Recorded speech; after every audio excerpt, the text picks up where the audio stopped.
ಮತ್ತು ಸುರಭಿ ವಿರುದ್ಧ ಕೇಸ್ ದಾಖಲಾಗಿತ್ತು. ಕುಮಾರಸ್ವಾಮಿ ಲೇಔಟ್ ಪೊಲೀಸ್ ಠಾಣೆಯಲ್ಲಿ ಎಫ್ಐಆರ್ ಆಗಿತ್ತು. ಮನೆ ತೊರೆದು ಯಲಚೇನಹಳ್ಳಿ ಫ್ಲಾಟ್ನಲ್ಲಿ ಇಬ್ಬರು ಸಹ ವಾಸವಿದ್ರು. ಪಕ್ಕದ ಫ್ಲಾಟ್ನ ನಿವಾಸಿಗಳಿಗೆ ನಿಂದಿಸಿ ಹಲ್ಲೆ ಮಾಡಿದ್ದಕ್ಕೆ ಎಫ್ಐಆರ್ ಆಗಿತ್ತು. ಗೌತಮ್ ಅನ್ನೋರು ನೀಡಿದಂತಹ ದೂರಿನ ಅನ್ವಯ ಎಫ್ಐಆರ್ ಆಗಿತ್ತು. ಕೇಸ್ ಸಂಬಂಧ ನಿರೀಕ್ಷಣಾ ಜಾಮೀನನ್ನು ಪಡ್ಕೊಂಡಿದ್ರು. ಆಗಸ್ಟ್ 13ರಂದು ವಿಚಾರಣೆಗೆ ಹಾಜರಾಗುವಂತೆ ನೋಟಿಸ್ ನೀಡಲಾಗಿತ್ತು.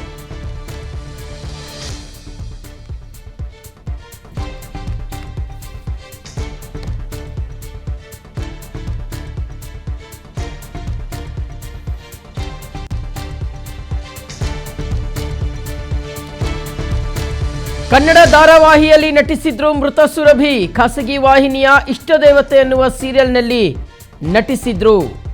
ಮಾಡಲಿಂಗ್ನಲ್ಲಿ ಕೂಡ ಆಸಕ್ತಿಯನ್ನು ಹೊಂದಿದ್ರು ಸುರಭಿ. ಆದರೆ ಸಂಜಿತ್ ಅಲಿ ಸಿಕ್ಕ ಬಳಿಕ ಸುರಭಿಯವರ ಬದುಕು ಸಂಪೂರ್ಣವಾಗಿ ಬದಲಾಯಿತು.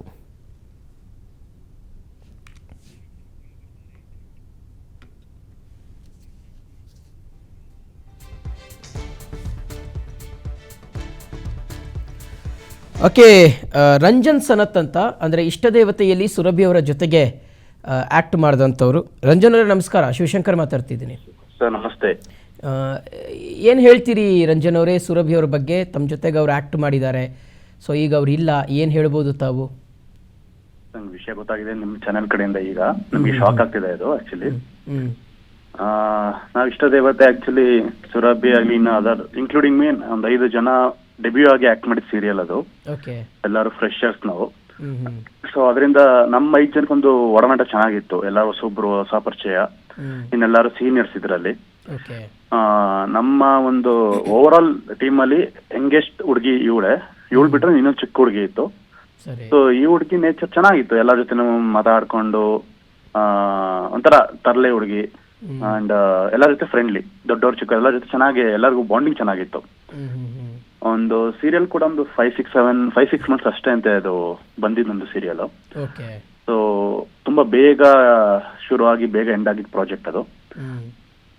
ಅದಾದ್ಮೇಲೆ ಒಂದು ಆಫ್ಟರ್ ಸೀರಿಯಲ್ ಒಂದು 2 ಇಯರ್ಸ್ ಕಾಂಟ್ಯಾಕ್ಟ್ ಅಲ್ಲಿ ಇದ್ವಿ ನಾವು.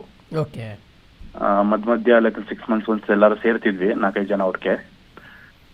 ಅದ್ ಬಿಟ್ರೆ ಈಗ ಒಂದು ಪಾಸ್ಟ್ 3-4 ಇಯರ್ಸ್ ಇಂದ ಟಚ್ ಅಲ್ಲಿ ಇರಲಿಲ್ಲ ನಮ್ಗೆ. ಕಂಪ್ಲೀಟ್ ಇನ್ಸ್ಟಾಗ್ರಾಮ್ ಅಲ್ಲಿ ಆಗ್ಲಿ ಪ್ರತಿಯೊಂದ್ ಕಡೆ ಕಂಪ್ಲೀಟ್ ಆಗಿ ಸೈಲೆಂಟ್ ಆದ್ರು. ನಾವು ಕಾಂಟ್ಯಾಕ್ಟ್ ಮಾಡಿ ಟ್ರೈ ಮಾಡಿದ್ವಿ, ಯಾಕಂದ್ರೆ ನಮ್ ಕೋರ್ಟ್ ಇಷ್ಟಕಲ್ದು ಮದ್ವೆ ಆಗಿತ್ತು ಒಂದಿಬ್ರದು. ಸೊ ಮದ್ವೆ ಇದಕ್ಕೋಸ್ಕರ ಎಲ್ಲರೂ ಕಾಂಟ್ಯಾಕ್ಟ್ ಮಾಡಿ ಟ್ರೈ ಮಾಡಿದ್ವಿ, ಎಲ್ಲ ಒಟ್ಟಿಗೆ ಸೇರ್ಬೋದಲ್ಲ ಅಂತ. ಬಟ್ ಎಲ್ಲೂ ಕಾಂಟ್ಯಾಕ್ಟ್ ಆಗ್ಲಿಲ್ಲ. ಅವರ ಮದರ್ ನಂಬರ್ ಕೂಡ ಇತ್ತು, ಅದು ಚೇಂಜ್ ಆಗಿದೆ. ಕಂಪ್ಲೀಟ್ ಆಗಿ ನಂಬರ್ಸ್ ಎಲ್ಲ ಚೇಂಜ್ ಆಯ್ತು ಅವ್ರದ್ದು. ಅಂದರೆ ಇವ್ರು ಹೆಂಗಿರ್ತಾ ಇದ್ರು, ಸುರಭಿ ಅವರು ಹೆಂಗಿರ್ತಾ ಇದ್ರು ತಮ್ಮ ಜೊತೆಗೆ? ಅಂದರೆ ಈಗ ಅವ್ರ ವಿರುದ್ಧ ಏನೋ ಕೇಸ್ ಆಗಿತ್ತಂತೆ ರಂಜನ್ ಅವರೇ, FIR ಏನೋ ಆಗಿತ್ತಂತೆ. ಅಂದರೆ ಸ್ವಲ್ಪ ಏನಾದ್ರು ಗಲಾಟೆ ಮಾಡ್ಕೊಳ್ಳೋದು ಆ ರೀತಿಯಂತ ಏನೋ ಪ್ರವೃತ್ತಿನ, ಅಥವಾ ತುಂಬ ಕೂಲ್ ಆಗಿರುವಂತಹ ವ್ಯಕ್ತಿತ್ವನ ಹೇಗೆ? ಒಂದು ಅವರು ಕಾಲೇಜ್ ಸೀರಿಯಲ್ ಮುಗಿದು ಕಾಲೇಜ್ಗೆ ತಿರ್ಗೋರು ದಯಾನಂದ ಸಾಗರ್ ಕಾಲೇಜ್ ಜಾಯಿನ್ ಆದಾಗ ಅಲ್ಲಿವರೆಗೂ ಟಚ್ ಅಲ್ಲಿದ್ರು ನಮ್ಗೆ ಅವರು. ಅಲ್ಲಿವರೆಗೂ ಅವ್ರದ್ದೇನು ಏನು ಪ್ರಾಬ್ಲಮ್ ಅವ್ರಾಯ್ತು, ಮನೆ ಆಯ್ತು, ಶೂಟಿಂಗ್ ಎಲ್ಲ ಮನೇಲಿ ಹೋಗಿ ಪಿಕ್ ಮಾಡೋರು, ಮನೆಗೆ ಡ್ರಾಪ್ ಮಾಡೋರು ಶೂಟಿಂಗ್ ವೆಹಿಕಲ್ ಇಂದಾನೆ. ಇಲ್ಲ ಸಮ್ಟೈಮ್ಸ್ ಅವ್ರ ಪೇರೆಂಟ್ಸ್ ಬಂದಿರೋರು. ಅದು ಬಿಟ್ರೆ ಅವಳ್ದು ಯಾವ್ದು ಕಾಂಟ್ಯಾಕ್ಟ್, ಬೇರೆ ಔಟ್ಸೈಡ್ ಕಾಂಟ್ಯಾಕ್ಟ್ ಎಲ್ಲ ಇರ್ಲಿಲ್ಲ ಅವ್ರಿಗೆ. ಆಫ್ಟರ್ ದಯಾನಂದ ಸಾಗರ್ ಕಾಲೇಜ್ ಆಮೇಲೆ ಅವರು ಕಂಪ್ಲೀಟ್ ಆಗಿ ಕಾಲೇಜ್ 2 ವರ್ಷ ಆದ್ಮೇಲೆ ಕಂಪ್ಲೀಟ್ ಆಗಿ ನಮ್ಗೆ ಟಚ್ ಅಲ್ಲಿ ಇರ್ಲಿಲ್ಲ. ಅದ್ರ ಮಧ್ಯ ಏನೇನಾಗಿದೆ ಕಾಂಟ್ಯಾಕ್ಟ್ ಮಾಡಿ ತುಂಬಾ ಟ್ರೈ ಮಾಡಿದ್ವಿ. ಒನ್ಸ್ ಅವರ ಪೇರೆಂಟ್ಸ್ ಜೊತೆ ಮಾತಾಡ್ದಾಗ, ಅವರ ಮದರ್ ಜೊತೆ ಮಾತಾಡ್ದಾಗ್ಲೂ ಹಿಂಗ್ ಸ್ವಲ್ಪ ಏನೋ ಪ್ರಾಬ್ಲಮ್ ಆಗಿದೆಯಪ್ಪ ಮಾಡ್ತೀನಿ ಅಂತ ಅಂದ್ರು. ಅದಾದ್ಮೇಲೆ ಅವ್ರದ್ದು ಒಂದು ಫ್ಯೂ ಮಂತ್ಸ್ ಮೇಲೆ ನಂಬರ್ ಚೇಂಜ್ ಆಯ್ತು. ಇದು ಅವ್ರಿಗೆ ಮಾಡ್ಲಿಲ್ಲ. ಈ ಸಂಜಿತ್ ಅಲಿ ಬಗ್ಗೆ ಏನು ಹೇಳ್ಕೊಂಡಿರ್ಲಿಲ್ಲ ತಮಗೆ ಗೊತ್ತಿರ್ಲಿಲ್ಲ ವಿಷಯ ಅಂತ? ಇಲ್ಲ ಆ ಟೈಮಲ್ಲಿ ಯಾವ್ದೇ ರೀತಿಯ ಕಾಂಟ್ಯಾಕ್ಟ್ ಇರ್ಲಿಲ್ಲ, ಯಾವ ಹುಡುಗರದ್ದು ಕಾಂಟ್ಯಾಕ್ಟ್ ಇರ್ಲಿಲ್ಲ. ಅದೇ ಹೇಳನಲ್ಲ, ನಮ್ ಸೀರಿಯಲ್ ಮುಗಿಯೋರ್ಗು ಅವ್ರದ್ದು ಇದ್ದಿದ್ದೆ ಲೈಕ್ ಶೂಟಿಂಗ್ ಆಯ್ತು, ಮನೆ ಆಯ್ತು, ಕಾಲೇಜ್ ಆಯ್ತು, ಈ 3 ಸರ್ಕಲ್ ಇದ್ದಿದ್ದು ಅವ್ರದ್ದು. ಅದು ಬಿಟ್ರೆ ಬೇರೆ ಕಾಂಟ್ಯಾಕ್ಟ್ ಯಾವ್ದು ಇರ್ಲಿಲ್ಲ ಅವ್ರದ್ದು. ಈಗ 4 ಇಯರ್ಸ್ ಇಂದ ಏನಾದ್ರು ಇತ್ತೋ ಏನೋ ಗೊತ್ತಿಲ್ಲ, ಬಟ್ ಟಚ್ ಅಲ್ಲಿ ಇರ್ಲಿಲ್ಲ. ಟಚ್ ಅಲ್ಲಿ ಇದ್ದೀರಾ ಐಡಿಯಾ ಗೊತ್ತಿರೋದೇನೋ ನಮ್ಗೂ. ನಾನು ಒಂದ್ 2-3 ಸರಿ ಕಾಂಟ್ಯಾಕ್ಟ್ ಮಾಡಿ ಟ್ರೈ ಮಾಡಿದ್ದೀನಿ 2-3 ಇಯರ್ಸ್ ಅಲ್ಲಿ. ಬಟ್ ರಿಸೀವ್ ಮಾಡಿ ಅಲೋ ಅಂತ ಹೇಳಿ ಅವ್ರದ್ದು ವಾಯ್ಸ್ ಕೇಳಿದ್ದೀನಿ ನಾನು. ಅದಾದ್ಮೇಲೆ ಮಾಡ್ತೀನಿ, ರಿಟರ್ನ್ ನಾನೇ ಮಾಡ್ತೀನಿ ಅಂತ ಕಟ್ ಮಾಡಿದ್ದಾರೆ 2 ಸರಿನವೇ ಅವರೇ. ಅದು ಬಿಟ್ರೆ ಇನ್ನೇನು ಇದು ಮಾಡಿಲ್ಲ ಅವರು. ಅಲ್ಲ ಅಂದರೆ ರಂಜನ್ ಅವರೇ, ತಮ್ಮ ಸ್ನೇಹಿತರ ಮೂಲಕ ಏನಾದರೂ ಸುರಭಿಯವ್ರ ಬಗ್ಗೆ ತಿಳ್ಕೊಳ್ಳೋದು ಅಥವಾ ಬೇರೆ ಏನಾದರೂ ಈ ರೀತಿಗೆ ಏನೋ ಅವ್ರು ಅಲ್ಲಿದ್ದಾರಂತೆ, ಈ ರೀತಿಗೆ ಈ ಕೆಲಸ ಮಾಡ್ತಿದ್ದಾರಂತೆ, ಆ ರೀತಿಯಾಗಿ ಏನಾದರೂ ಸುದ್ದಿ ಬಿದ್ದಿರೋದು ತಮ್ಮ ಕಿವಿಗೆ? ಇಲ್ಲ, ಅಪಾರ್ಟ್ ಫ್ರಮ್ ಶೂಟಿಂಗ್ ಮನೆ ನಮ್ಗೆ ಯಾವ್ದೇ ರೀತಿ ಬೇರೆ ನ್ಯೂಸ್ಗಳಷ್ಟು ಕರೆಕ್ಟ್ ಆಗಿ ಬಂದಿಲ್ಲ. ಅವ್ರ ಫ್ರೆಂಡ್ ಸರ್ಕಲ್ ಕಾಲೇಜಲ್ಲಿ ಸೇರಿದ್ಮೇಲೆ ಹೊಸ ಫ್ರೆಂಡ್ಸ್ ಗಳು ಸಿಕ್ಕದ್ಮೇಲೆ ಅವ್ರು ಆ ಕಡೆ ಬಿಸಿ ಅವ್ರು. ಆಮೇಲೆ ಆಲ್ಮೋಸ್ಟ್ ಎಲ್ಲರೂ ಅವ್ರವ್ರದ್ದು ಪರ್ಸನಲ್ ಲೈಫಲ್ಲಿ ಬಿಸಿ ಆದ್ರು. ನಾವು ಬೇರೆ ಬೇರೆ ಪ್ರಾಜೆಕ್ಟ್ ಅಂತ ಬಿಸಿ ಆದ್ರು, ಕೆಲವರು ಮದುವೆ ಆದ್ರು. ಸೊ ಹಾಗೆ ಎಲ್ಲರೂ ಡಿವೈಡ್ ಆದ್ರು, ಗ್ಯಾಪ್ ಆಯ್ತು ಎಲ್ಲರಿಗೂ. ಬಟ್ ಮತ್ತೆ ಗೆಟ್ ಟುಗೆದರ್ಗೆ ಅಂತಾನೆ ಮೀಟ್ ಆಗ್ಬೇಕು ಅಂತ ಅಲ್ಲ, ಇಯರ್ಲಿ ಒಂದ್ಸ ಯಾರಾದ್ರೂ ಮದುವೆ ಇದ್ರೆ ಕಾಂಟ್ಯಾಕ್ಟ್, ಫಂಕ್ಷನ್ಸ್ ಏನಾದ್ರು ಇತ್ತು ಅಂದ್ರೆ ಕಾಂಟ್ಯಾಕ್ಟ್ ಮಾಡ್ತಿದ್ವಿ ಅಷ್ಟೇ. ಅದ್ ಬಿಟ್ರೆ ರೆಗ್ಯುಲರ್ ಆಗಿ ಯಾರು ಸಿಕ್ಕಿಲ್ಲ ನಮ್ಗೂ. Okay, right. Thank you Ranjan ಅವರ PNS ವಿಸ್ತಾರ ನ್ಯೂಸ್ ಜೊತೆಗೆ ಮಾತಾಡಿದ್ದಕ್ಕೆ. ಓಕೆ, ಸೊ ಸುರಭಿ ಮತ್ತು ಸಂಜಿತ್ ಅಲಿ ಸಾವಿನ ವಿಚಾರಕ್ಕೆ ಸಂಬಂಧಪಟ್ಟಂತೆ ಈಗ ಇವರಿಬ್ಬರ ಬಗ್ಗೆ ಪೊಲೀಸರು ತನಿಖೆ ಮಾಡ್ತಾ ಇದ್ದ ಹಾಗೆ ಒಂದಷ್ಟು ವಿಚಾರಗಳು ಗೊತ್ತಾಗ್ತಾ ಇದೆ ಅಂತ. ಈಗ ಸುರಭಿ ಅವರ ವಿರುದ್ಧ ಈ ಹಿಂದೆ ಒಂದು FIR ಆಗಿತ್ತು ಅಂತಂದರೆ ಮನೆ ಪಕ್ಕದವ್ರ ಜೊತೆಗೆ ಏನೋ ಗಲಾಟೆ ಮಾಡ್ಕೊಂಡಿದ್ರು ಅಂತ. ಓಕೆ, ಡೀಟೇಲ್ಸ್ ಕೊಡ್ತಾರೆ ನಮ್ಮ ಪ್ರತಿನಿಧಿ ಧ್ರುವ, ಈಗ ದೂರವಾಣಿ ಸಂಪರ್ಕದಲ್ಲಿ ಜಾಯ್ನ್ ಆಗ್ತದೆ. ಧ್ರುವ, ಈ ಕೇಸ್ಗೆ ಸಂಬಂಧಪಟ್ಟಂತೆ ಏನಾದರೂ ಲೀಡ್ ಸಿಕ್ಕಿದೆಯಾ? ತನಿಖೆ ಯಾವ ರೀತಿಯಾಗಿ ಸಾಗ್ತಾ ಇದೆ ಮತ್ತು ಒಂದಷ್ಟು ಹಿನ್ನೆಲೆಯನ್ನು ಕೆದಕುವ ಕಾರ್ಯವನ್ನು ಪೊಲೀಸರು ಮಾಡ್ತಾ ಇದ್ದಾರೆ ಅನ್ನೋದು.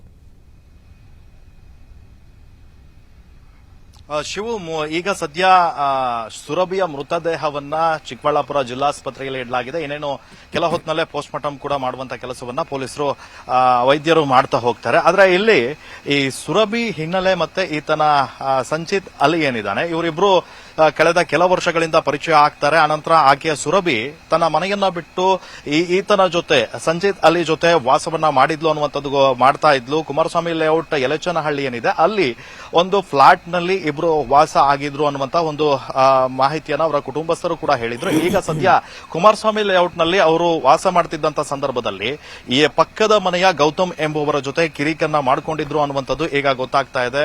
ಈ ಗೌತಮ್ ಮತ್ತೆ ಈ ಸುರಭಿ ಮತ್ತೆ ಸಂಚಿತ್ ಅಲಿ ಏನಿದ್ದಾರೆ, ಇವರಿಬ್ರು ಅಕ್ಕಪಕ್ಕದ ಫ್ಲಾಟ್ ನಲ್ಲಿ ಇರ್ತಾರೆ. ಸುರಭಿ ಮತ್ತೆ ಸಂಚಿತ್ ಅಲಿ ಯಾವಾಗ್ಲೂ ಗಲಾಟೆಯನ್ನ ಮಾಡ್ತಾ ಇರ್ತಾರಂತೆ, ಜೋರು ಮಾತಾಡ್ತಾ ಇರ್ತಾರೆ. ಇಬ್ರು ನಡುವೆ ಪದೇ ಪದೇ ಗಲಾಟೆಗಳು ಆಗ್ತಾ ಇದ್ವು ಅನ್ನುವಂತಹ ಒಂದು ಆರೋಪ ಕೇಳಿ ಬರ್ತಾ ಇತ್ತು. ಇದಕ್ಕೆ ಸಂಬಂಧಪಟ್ಟ ಹಾಗೆ ಗೌತಮ್ ಅವರು ಪ್ರಶ್ನೆಯನ್ನ ಮಾಡಿದ್ರಂತೆ. ಆ ನಂತರ ಗಲಾಟೆ ಜೋರಾಗ್ತಾ ಇದ್ದ ಹಾಗೆ 112ಗೆ ಕರೆಯನ್ನ ಮಾಡ್ತಾರೆ. ಆ ಸಂದರ್ಭದಲ್ಲಿ ಕೋಣನಕುಂಟೆಯ ಹೊಯ್ಸಳ ಪೊಲೀಸರು ಸ್ಥಳಕ್ಕೆ ಬಂದು ಇಬ್ಬರಿಗೂ ಬುದ್ಧಿವಾದವನ್ನ ಹೇಳಿ ಅಲ್ಲಿಂದ ತೆರಳಿರ್ತಾರಂತೆ. ಆದ್ರೆ ಅಕ್ಟೋಬರ್ 3ನೇ ತಾರೀಕು ಈ ಪೊಲೀಸರು ಬಂದಿರ್ತಾರೆ. ಆದ್ರೆ ಅವತ್ತು ಯಾಕೆ ನೀವು ಪೊಲೀಸರನ್ನ ಕರೆಸಿ ಅಂತ ಹೇಳಿ ಪಕ್ಕದ ಮನೆಗೆ ಹೋಗಿ ಈ ಸಂಚಿತ್ ಅಲಿ ಏನಿದ್ದಾನೆ ಆತ ಮತ್ತೆ ಸುರಭಿ ಇಬ್ರು ಸೇರಿ ಗಲಾಟೆಯನ್ನ ಮಾಡಿದ್ರು ಎನ್ನುವಂಥದ್ದು ಆ ದೂರಿನಲ್ಲಿ ಅವರು ಉಲ್ಲೇಖಿಸಿದ್ದಾರೆ. ಈ ಕೇಸ್ಗೆ ಸಂಬಂಧಪಟ್ಟ ಹಾಗೆ ಇಬ್ರು ಕೂಡ ನಿರೀಕ್ಷಣಾ ಜಾಮೀನನ್ನ ಪಡೆದುಕೊಂಡಿದ್ದಾರೆ. ಈ ಕೇಸ್ನ ಪೊಲೀಸರು ತನಿಖೆಯನ್ನ ನಡೆಸಿ ಚಾರ್ಜ್ ಶೀಟ್ ಅನ್ನ ಕೂಡ ಸಲ್ಲಿಕೆಯನ್ನ ಮಾಡಿದ್ದಾರೆ. ಈಗ ಸದ್ಯ ಕೋರ್ಟ್ ಈ ಪ್ರಕರಣದ ವಿಚಾರಣೆಯನ್ನ ನಡೆಸ್ತಾ ಇತ್ತು. 10/6/2026 ಅಂದ್ರೆ ಜೂನ್ 10ನೇ ತಾರೀಕು ಈ ಕೇಸ್ ಲಿಸ್ಟ್ ಆಗಿತ್ತು.